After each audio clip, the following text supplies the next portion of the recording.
Wow, trending stock! Welcome back to my channel, Doodle Goose US Market. So we have our review for Nasdaq and Nyse. So Nasdaq, we have Veee, AAA, and Agen, Nvve, and we have SOC from Nyse. Then we have Fubo. Then we have Geni. So that's our stock for today's review. But don't forget to subscribe our channel, Doodle Goes to US Market, if you are new to my channel. Please hit the subscribe and the bell button so you will be notified. So let's start with Fubo from New York Stock Exchange. So last review of Fubo is I think 1 week ago. Our target price was now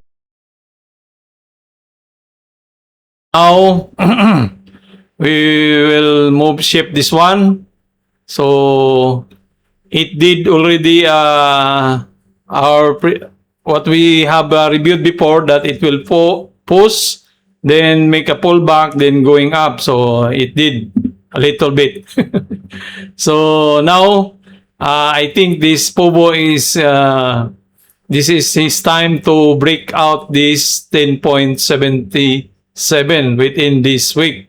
So do we have any news with Fubo? So we don't have any news, but I believe that this 10.77 this week or next week maybe, it will be breakout. So the same again, our target price for Fubo is the $24 because of the gap. So maybe price before going reaching to that one, it will make like this because of there is a sell order block. So it will pull back, and we have a resistance here, so it will bounce back. Then there's support. So there is another resistance here. So there is a chance it will pull back because of this, and then bounce back of the resistance or support here. So in confusing the support, so then it will go to that gap area. This is our gap area here. So there is a chance of $24 for the coming few days, weeks, and months. We don't know. So having a free float of 28 million, this is not much with high volatility. So that is our then there's another also pattern he's trying to form is W or cap pattern. So that would make the target price to the 24 with the cap pattern. So we will see if when this Fubo will hit to the gap area, this one here. Next we have SOC. So SOC having a free float. How much a free float from SOC? With a free float of 160 million. So this is not a bull. So 160 million. This is good for long-term investment because of the free float with 160 million. Now it is already on the downside. So as we can see here in the daily time frame, this is our review before. So we'll just remove that one. So we have here also a gap area. This one, we have a gap area that is the chance to fill in. So now we are having this consolidation. So this consolidation meaning that this SOC should break this 4.56. Once he break that one, there is a chance to fill in this gap.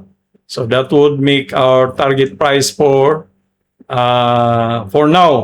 So if he will break this one, so there is a chance it will fill in this gap area. So that would be our, and it should hold to this level, this 3.68. If it will pull back, it should hold this 3.68 in order to move to the upper side. So that is OC. So now is OC. Next is we have Geni. Did we discuss Geni? Or I think we passed Geni. So Geni. So last review here that we see that it will go like this, up, laba. So we'll just remove that line. So in order for you to, it is very clear.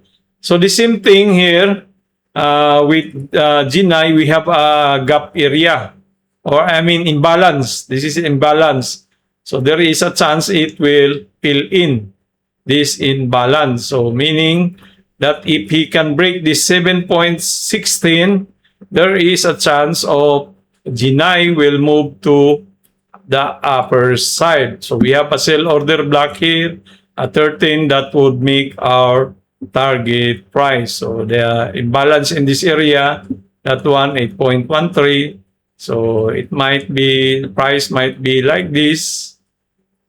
Of course, there is some resistance until we will reach to our target price of $13 with a free float of 230. So this is not, there is no issue for being to hold this one long term. So don't forget, this is not a financial advice. Just read this one here in your screen. And this is just only for entertainment. Do your own due diligence. Before going to Nasdaq, don't forget, if you are new to my channel, please subscribe the Little Goose to US market. Click the bell button so you will be notified. So Nvve, top stock or Nasdaq now, Nvve. No, sorry, it's not Nasdaq, Nvve.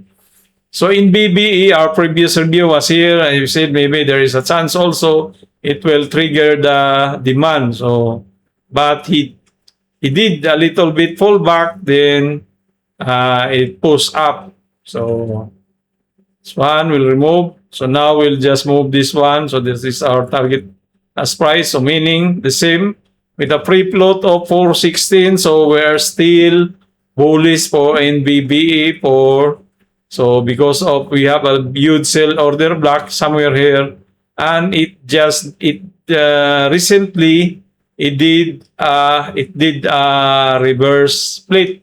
Some mostly now what is I'm observing now that most of the stock that having a reverse split, it is pumping up. That is my observation. Unlike before last year that once the stock will be under reverse split, it will stuck on the lowest level of price. But now this year it's different. I am observing it. Once there is a reverse split, after 1 week, 1 month maybe, or 2 days, it will fly to the moon. So for now, we are still bullish, 44 for Nvve. Then we have Agen. So Agen. So how much the free float for Agen? AJAN is 37 million free float, 37 million. So 37, that is above the low free float of 20 million. So now is trading at 100%. Let's go to the small time frame. So if you're doing a day trade, you should use 2 minutes time frame. And once you did see what happened here, it did a breakout of this consolidation. Normally, if it will break out the consolidation, it will pump. So from that consolidation, it pumped to 50%. So with that percentage, you should take a profit already. Don't wait, it will trigger at the bottom or will go back to its original price during the open market, because this is what I observed, that once it will fly to the moon and it will also fall like a falling knife. So careful. So always take your profit once. So it did first leg, second leg, third leg, then normally if I enter this one, If it did already a 2 legs, I mean, it jumped for 2, I have to take out my profit because there it will move or it will pull back because of some profit taking. So maintain buy at HC win right. So the buy is still open. I mean the target price. So where this AGN will go? Let us check in the 30 minutes time frame. So there's no. So what we are seeing here is doing a consolidation. So it should break this one. Where's one? The 7.8, and we have it should hold this 6.32. So from here, do we have any sell order block at the top? Yeah, we have at 16. So meaning this EGEN should break this $8 in order to move to the upper side. So we will see if there is a chance it will break. So from here we have this sell order block, and we have some resistance here in the D time frame at 1. So yeah, it should break $8. So at 37 free float. So price might be in the this week. It will be like this. If it will pull back to the upper side because of the sell order block. So there are already profit taking happening now here. So if this one will not hold this 6.32, there is a chance it will move back to the downside. So be careful. So if you have some profit, if you bought it somewhere here, you have already your profit, better take your profit. Then once if it is there is a sign that it will move up once you break this 8.61, so that means it will move to the upper side. So next we have BEEA. So BEEE. So I wish so it did also again. It did a breakout. So this morning once open, it did a breakout somewhere here. Then it fly. So we got entered at around 18. I think we entered at 18. Then we took our stop loss was hit at 24. It was triggered because of this yellow candle. So then after that one, I did not trade anymore. So now because I'm doing this video, so see, this consolidation is a good tool, you know. Once you break this consolidation, there is a chance of moving to the upper side. So BEE, where this will go? So let us say so we have a sell order block at $50. So meaning there is a chance of reaching to the $50. If you notice here, there is what you call this gap area. That's why the price went there because of this gap area. And there's also a sell order block at $50, which is there is not possible to reach to that price, $50. So the free float for this one is how much the free float? I think it's very low, low free float. We have 443,000. So very small free float for 3.